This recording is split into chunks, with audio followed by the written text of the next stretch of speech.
The war shifted when Washington stopped talking about pressure in the abstract and put a blockade order on Iranian port traffic. Once that order kicked in on April 13th, this was no longer just a cycle of strikes, speeches, and retaliation. It became a fight over whether Iran could still breathe through the sea lanes that keep its coast connected to the outside world. Then came the answer from the water.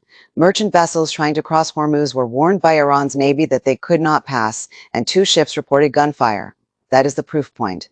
The moment commercial traffic starts taking live pressure in the world's most dangerous choke point, the war is not sitting in the background anymore. It is sitting in the shipping lane. That is what the whole story turns on now.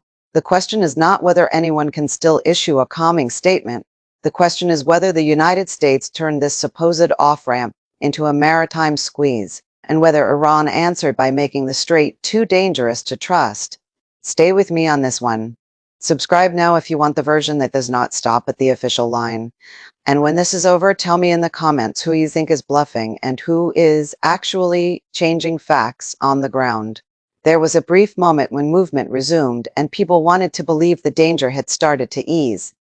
Traffic stirred just enough on April 17th to create the feeling that Hormuz might be loosening up.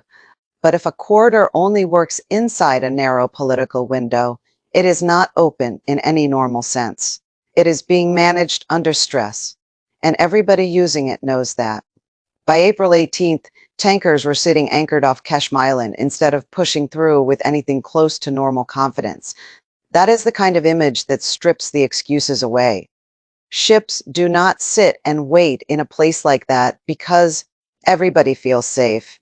They sit because captains, owners, and insurers know one wrong move can turn a commercial run into a political incident. You can call that tension, uncertainty, brinkmanship, whatever you want. It is still the same reality. A waterway carrying this much strategic weight had started behaving like a trap, and that happened after the U.S. put the squeeze on Iranian maritime access, not before. Washington framed the move carefully. It said neutral vessels moving through Hormuz to and from non-Iranian ports would not be impeded.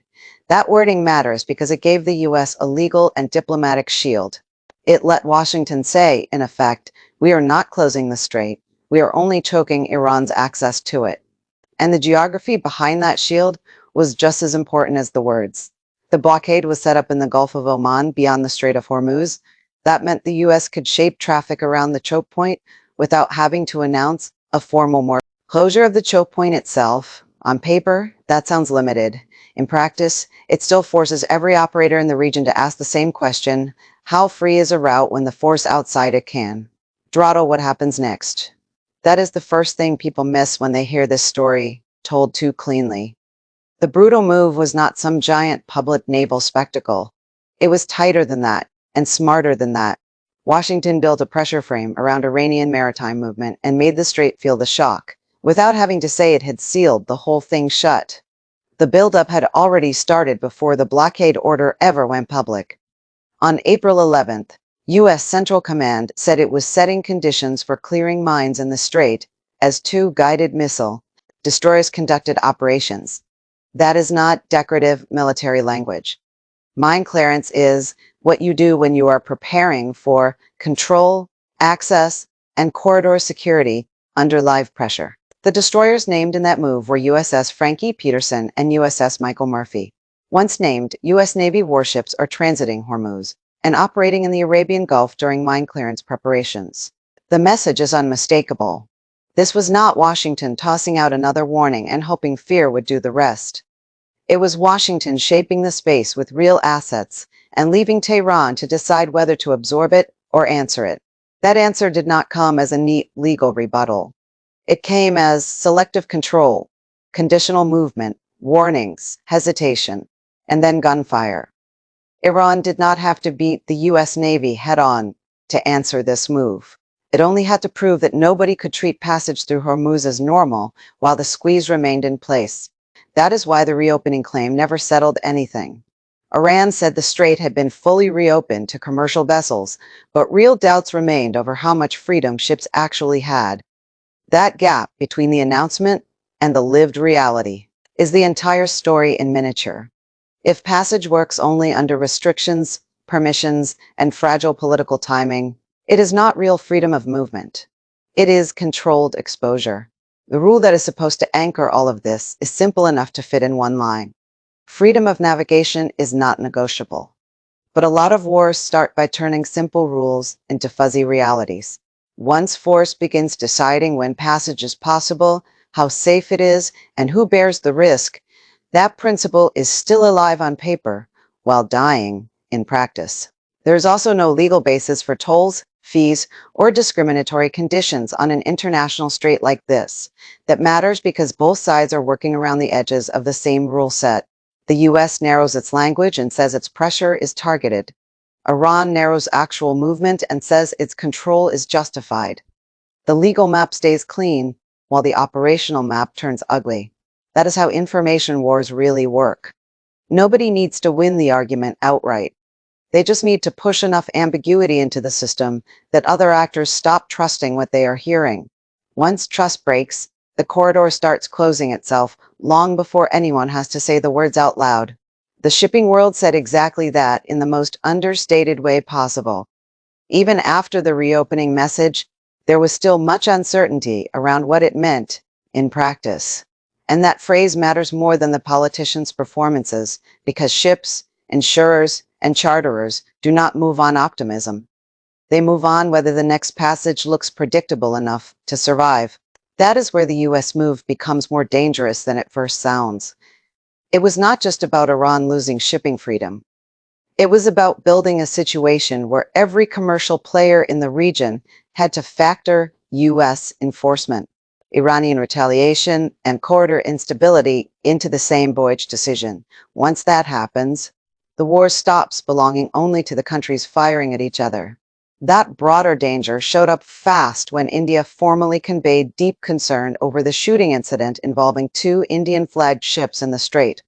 The second, outside governments start confronting one of the main actors over commercial vessels taking fire. The conflict has already spilled past its original circle. It is not regional background noise anymore. It is becoming a problem other states are forced to answer. And for the crews on those ships, there was nothing abstract about any of this. They were not living inside somebody else's theory of deterrence. They were sitting inside steel hulls in one of the most combustible waterways on Earth, learning in real time that the difference between open and closed can be measured by how close the first rounds land. That fear then spreads outward in a very predictable way. A more restrictive and legally uncertain transit regime keeps shipowners and charterers cautious. Caution sounds mild until you remember where this is happening. In Hormuz, caution means delays, rerouting, suspended decisions, higher costs, and a corridor that starts emptying before any side has to admit it is failing. Once ship transits through the strait come to a near halt, the economic damage is already underway. That is the ugly efficiency of maritime pressure. You do not need to destroy everything in sight. You just need to make enough players believe that moving through the corridor is no longer worth the risk. After that, the slowdown starts doing strategic work for you. Crews get stuck in the middle of that slowdown. Vessels wait. Cargo hangs in limbo. People aboard ships become unwilling pieces inside a contest none of them control. And every extra hour in the corridor carries the same question: are we delayed or are we trapped? That is why a virtually closed strait does not stay a local story for long. The effects spread through the global economy within weeks, not years. When the route that links Gulf energy and wider trade starts seizing up, the pain travels through insurance, shipping, finance, procurement, pricing, and supply expectations with brutal speed. And the wider market was already taking a historic beating before this corridor tightened further. The war in the Middle East was described as creating the largest supply disruption in the history of the global oil market. Add Hormuz instability on top of that, and the result is not just another price spike, it is a deeper fracture in the belief that the system can still absorb shocks without breaking rhythm. That matters because roughly 20 megabytes per D, about 25% of world seaborne oil trade, passes through this narrow stretch of water. So when Washington squeezes Iranian maritime access and Tehran answers by poisoning normal passage, They are not just trading moves against each other. They are loading risk into one of the most sensitive arteries in the global economy. There is no clean way to do that. Once the artery is under pressure, everything downstream feels it. Refineries feel it, freight markets feel it, governments feel it. And the more the corridor starts behaving like a bargaining chip, the harder it becomes for anybody outside the fight to stay neutral in practice. The collapse in traffic makes the point brutally clear. Ship traffic through Hormuz has fallen by more than 95% since the war began. That is not a corridor under stress. That is a corridor that commercial actors are already treating like a danger zone first and a trade route second. Once you get to that stage, the next escalation does not need to announce itself with a dramatic new slogan. It can come as harder interception, more aggressive stopping power, longer delays, more incidents at sea, or a single misread move that turns a pressured lane into an outright maritime showdown. That is why this phase is so dangerous. It does not need spectacle to keep getting worse. And that brings the answer into focus. The US move was brutal because it changed the mechanism of pressure. Washington did not need to sink ships in the Strait to alter the war. It only had to put Iran's maritime access under, force back strain, and push the whole system toward instability. Iran then answered in the one place where everybody would feel it fastest: the choke point itself. So no, this is not a stable pause wearing a military uniform. It is a war that moved from direct punishment toward contested access, and that may be even harder to control because the weapon is now the route itself. One side can impose structure, the other can wreck confidence.